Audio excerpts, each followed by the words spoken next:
हाय दोस्तों, मैं घनश्याम यादव। देखिए, प्रश्न दिया गया है, यह है द्विघात समीकरण से करा कि 2x² माइनस x प्लस 1/8 बराबर 0 का मूल गुणनखंड विधि से ज्ञात करें। देखिए दोस्तों, क्वेश्चन दिया गया करा द्विघात समीकरण, किसी भी समीकरण का सबसे बड़ा घात जो होता है वही जो है उसको कहते हैं। जैसे कि इसका सबसे बड़ा घात 2 है तो यह द्विघात समीकरण हो गया। अगर यहाँ पर त्रिघात होता, 3 घात अधिकतम होता है इस समीकरण का, तो हम इसे त्रिघात कहते। तो सबसे बड़ा घात इसका 2, इसलिए द्विघात समीकरण करा। इसका मूल ज्ञात करना है, लेकिन गुणनखंड विधि से। तो देखिए, सबसे पहले हम इस समीकरणों को लिखते हैं। लिखेंगे, हम लिख लेंगे यहाँ पर कि दिया है,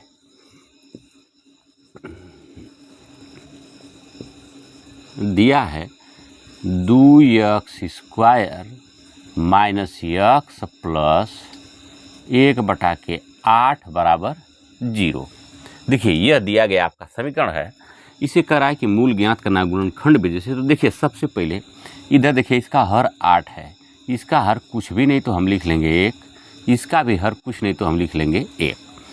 अब देखिए, सबका 1 1 8 का एलसीएम जब आप लेंगे तो आपका एलसीएम हो जाएगा 8। अब इधर देखिए, 8 का 1 का भाग देंगे 8 में तो 8 बार जाएगा। 8 गुणा 2 में करेंगे तो 8 दूना के 16x² माइनस 1 का भाग 8 में देंगे, 8 बार भाग जाएगी। 8 का x में गुणा कर देंगे तो -8x होगा। अब प्लस 8 का भाग 8 में देंगे तो 1 बार जाएगा, और 1 का गुणा 1 में कर देंगे तो 1 कम 1 बराबर का हमारा हो गया 0। अब देखिए, इधर इसका हर कुछ नहीं, हम 1 लिख लेते हैं। अब यहाँ पर तिर्यक गुणा करेंगे। दाहिने पक्ष के हर का हम बाएं पक्ष के अंश में गुणा करते हैं, और बाएं पक्ष के हर का हम दाहिने पक्ष के अंश में गुणा करते हैं। तिरछा गुणा में 1 का गुणा इधर कर देंगे। 1 का गुणा जब करते हैं किसी भी संख्या में तो असंख्या जैसी कि तैसी रह जाती है। यानी 1 का गुणा करेंगे 16 में तो 16 1 कम 16x² माइनस 8 1 कम 8x प्लस 1 1 कम 1 बराबर 8 का गुणा 0 में कर देंगे तो 8 शून्य 0। अब देखिए, ये आपका समीकरण रूप का हो गया। इसे लिख भी सकते हैं एक समीकरण, या लिखने की कोई ज़रूरत यहाँ पर है नहीं। अब हम सबसे दाहिने पक्ष, सबसे दाहिने तरफ जो हमारा पद होता है उसका ला करके सबसे बाएं वाले पद में गुणा करते हैं। 1 का गुणा करेंगे 16x² में तो हमारा हो जाएगा 16x²। इसके पहले कोई नई चिन्ह होने का अर्थ है धनात्मक। यहाँ भी धनात्मक, धन का धन में हमने गुणा कर दिया था, धन हो गया यानी प्लस है। अब -8 को ऐसा खंड किया जाए जिससे गुणा करें तो हमारा +8x² हो, लेकिन इसे जोड़ें या घटाएं तो हमारा -8x ही आए। तो देखिए, इसे हम लिख लें, अगर मान लीजिए आप -4x और -4x। देखिए, इसका खंड कर देते हैं। तो देखिए, माइनस का माइनस में गुणा करेंगे तो प्लस, 4 का 4 में गुणा करेंगे 4 चौके 16, x का x में गुणा करेंगे x²। गुणा करने पर तो हमारा मिल गया। अब यहाँ भी देख रहे हैं माइनस और यहाँ भी माइनस, तो माइनस माइनस क्या होता है, प्लस जाता है तो हो जाएगा 4 4 8, यानी -8x। देखिए, आ गया -8x। अर्थात हम इसकी जगह पर लिखेंगे अब 16x² minus 4x minus 4x plus का 1 बराबर 0। अब देखिए, यहाँ पर 4 पद हो गए, 1 2 3 4 पद। 2 पदों का हम जो है जोड़ा बनाते हैं और कामन उभय निष्ठ लेना शुरू करते हैं। तो देख रहे हैं, देखिए 4 यहाँ है और 4 चौके 16, 16 में भी 4 है, यानी 4 चौके यानी 2 4 हैं यहाँ पर। उन 4 का गुणांक आपस में दोनों 4 ही है।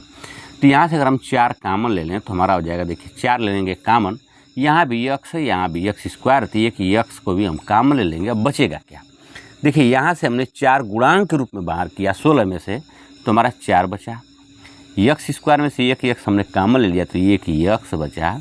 अब माइनस यहाँ से देखिए 4 और x दोनों हमने कामन ले लिया। जब कुछ नहीं बचा तो कोई भी संख्या होती है उसका ऑलरेडी एक जो है गुणांक रहता है, तो हमारा यहाँ पर बचेगा क्या, 1 बचा। कोष्टक बंद। अब यहाँ देखिए, यहाँ पर कुछ कामन दिखाई दे नहीं रहा, क्योंकि यहाँ पर 4x है तो यहाँ 1 ही है। तो यहाँ अगर 1 है तो 4x का भी गुणांक 1 है, क्योंकि किसी भी संख्या का गुणांक 1 तो ऑलरेडी रहता है। यहाँ देख रहे हैं माइनस है, लेकिन यहाँ पर प्लस है, तो कामन हम माइनस लेते हैं। अब आप सोच रहे होंगे कि यहाँ तो माइनस है नहीं, लेकिन प्लस को हम क्या लिखते हैं, माइनस गुणते माइनस, यानी इस प्लस के जगह पर अगर आप लिख दें माइनस गुणते माइनस तो एक माइनस हम कॉमन ले लेंगे। तो देखिए ये समझाने के लिए हमने लिख दिया, लेकिन यहाँ पर है क्या, प्लस ही है, तो माइनस हम ले लेंगे एक कॉमन। यहाँ बचेगा क्या आपका 4x, और यहाँ से हमने एक माइनस बाहर कर दिया तो एक माइनस यहाँ पर है, अर्थात हो गया आपका -1 बराबर 0। अब देखिए जो कोष्टक में होता है उसे पुनः एक बार कॉमन लेते हैं, क्योंकि इस माइनस के चिन्ह के दाहिने तरफ और बाएं तरफ दोनों सेम जो होता है उसे हम कॉमन ले लेते हैं। तो 4x - 1, एक कोष्टक में जो बचता है उसे हम पुनः दूसरे कोष्टक में 4x - 1 बराबर 0 लिख लेंगे। अब देखिए इसको हम यहाँ पर लिखते हैं। अब लिखेंगे कि यदि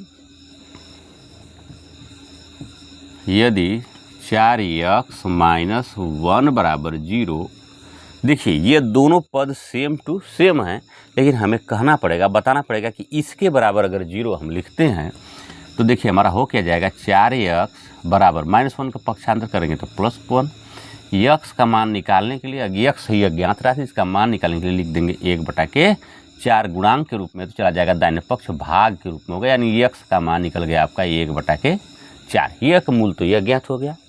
अब दूसरे वाले को फिर लिखेंगे आप कि यदि दूसरा वाला जो दिया गया है, क्या दिया गया है, आया आपका 4x - 1 बराबर 0, तो यहाँ आप लिखेंगे 4x - 1 को पक्षांतर करेंगे +1, अतः x बराबर यहाँ भी 1/4, क्योंकि सेम टू सेम दोनों है, 4x - 1 4x - 1, तो यहाँ भी x का मान आ गया 1/4। अतः इस समीकरण का x के दो मूल कौन कौन से होंगे, 1/4 और 1/4, यही हमारे दोनों मूल होंगे, यही हमारा आंसर हो जाएगा। दोस्तों अगर वीडियो पसंद आए तो वीडियो को लाइक कमेंट शेयर कीजिए। यूट्यूब पर देख रहे हैं तो चैनल को सब्सक्राइब कीजिए, फेसबुक पर देख रहे हैं पेज को फॉलो कीजिए।